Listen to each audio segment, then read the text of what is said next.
Hey there, everybody, and thanks for tuning in to Candy Pros. Today we're going to be going through a full start-to-finish production of our Naked Gold gelatin base. When choosing a mold, you want something nice and sturdy that you can scrape against. We recommend vector molds, Hui's for everything. Other items you're going to need are your flavor and color. Today we're going to be doing watermelon, release agent, Pam is okay for R&D, measuring cups, a dropper, gloves for your hands, a scraper,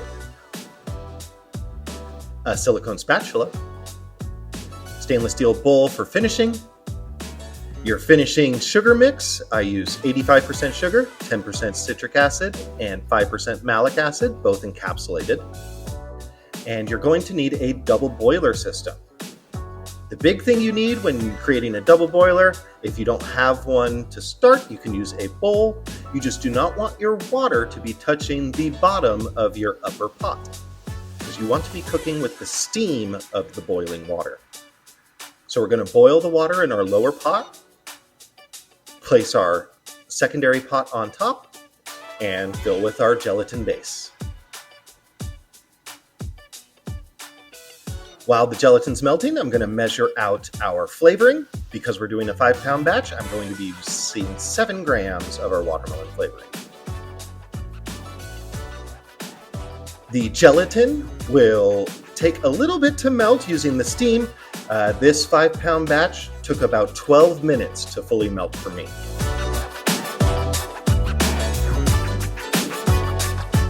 Once it's fully melted, we can add our flavor and our color, and then mix well until it's all incorporated.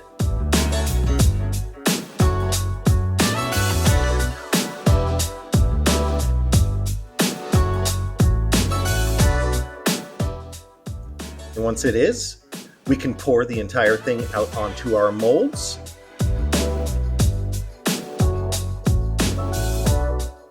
Using the spatula to get out every last bit there.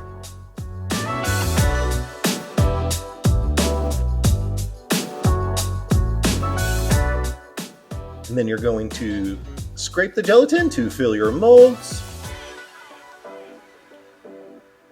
And then after they have set, we can demold them and put them right into our sanding sugars. And that's it. Thanks so much for tuning in, and we'll talk to you guys soon.